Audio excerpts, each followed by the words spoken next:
पाठ 14 सच्ची कबू कथा। पाठ प्रवेश।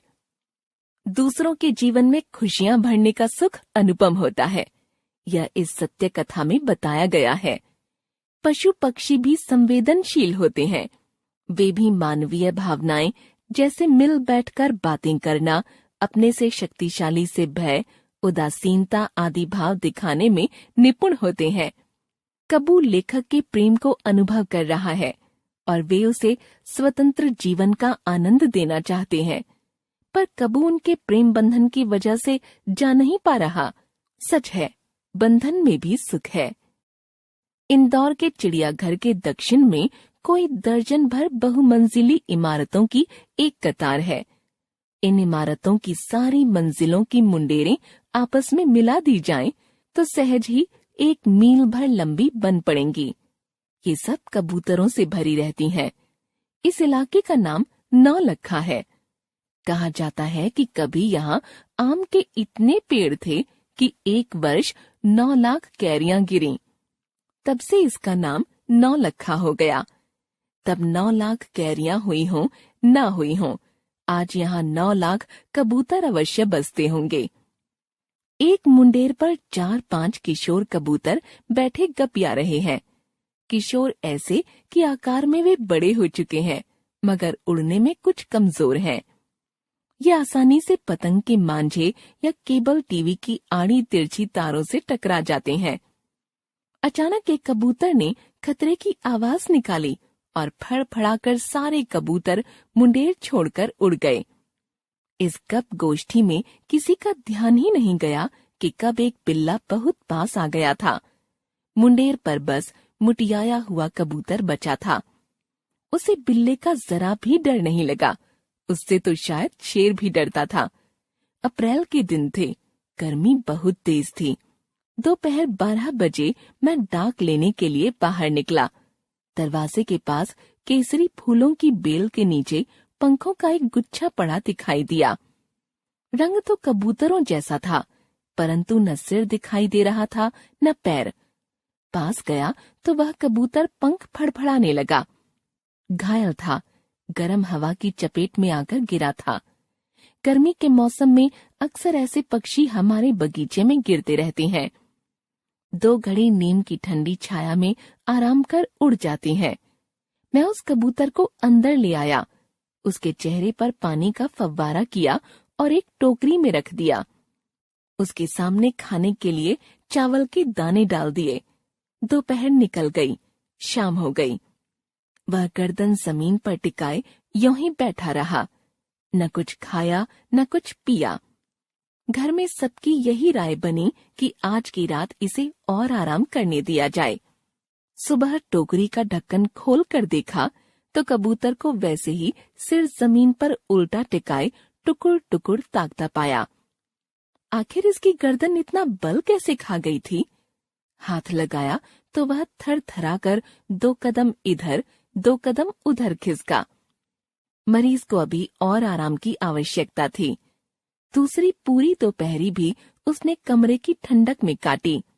शाम को उसे जानवरों के डॉक्टर को दिखाया गया। लू लगने के अलावा गर्दन टेढ़ी होने के मर्ज का डॉक्टर ने कुछ तकनीकी नाम बताया। एंटीबायोटिक दवा और न्यूरोबियॉन की पर्ची लिख दी। अगले 3 दिन हम सुबह शाम गोली के टुकड़े आधा चम्मच पानी में घोलकर ड्रॉपर से कबूतर की चोंच में उतारते रहे। 4 बूंदे पिलाने के लिए घर के तीनों लोगों को जुटना पड़ता। इससे कबूतर कुछ संभला और खाने पीने लगा। हमारे पास जाने पर वह दूर भागता। ऐसे में एक दिन समझ में आया कि उसके पंखों में भी चोट लगी है। डॉक्टर की सलाह पर तीमारदारी का नया सिलसिला शुरू हुआ। कबूतर को हमारे घर में रहते रहते 2 सप्ताह से ऊपर हो गए थे।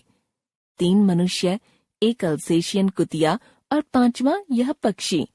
सुबह शाम जब हम बगीचे में बैठकर चाय पीते, तब कबूतर को टोकरी खोलकर खुले आसमान के नीचे रख देते। वह उड़ता नहीं, गर्दन टेढ़ी कर देखता रहता। वैसे अब उसकी गर्दन सीधी रहने लगी थी। उसे नाम दिया गया कबू। घर के अंदर कबू को बगीचे की जालीदार खिड़की में छोड़ दिया जाता ताकि वह पेड़ पौधे, आकाश और दूसरे पक्षियों को देख सके।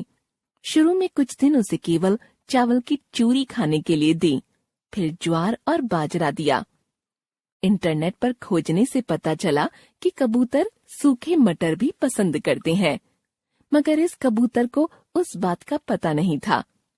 भुने चने, टोस्ट बिस्किट, दूध रोटी भी उसने ना कर दी, अलबत्ता खड़े मूंग चाव से खाए।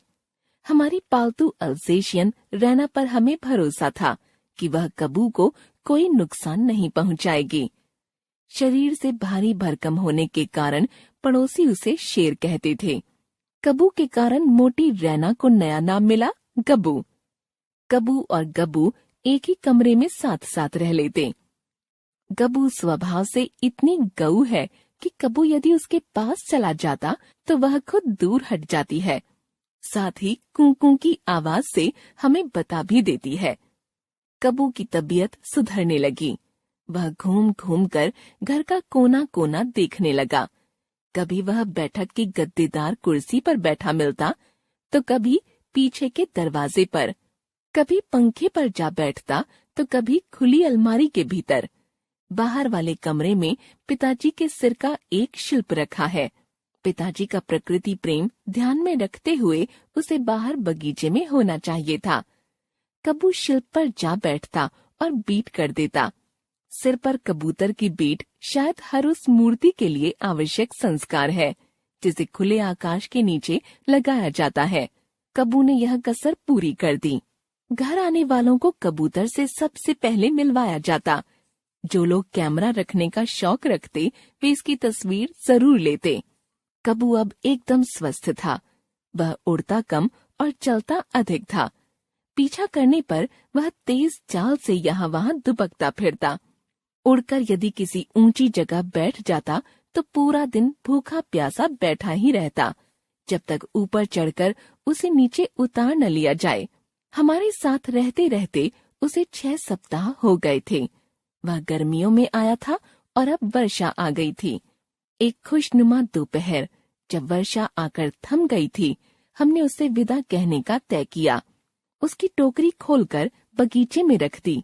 दूर बरामदे में बैठकर हम देखते रहे कि वह अब उड़ा तब उड़ा।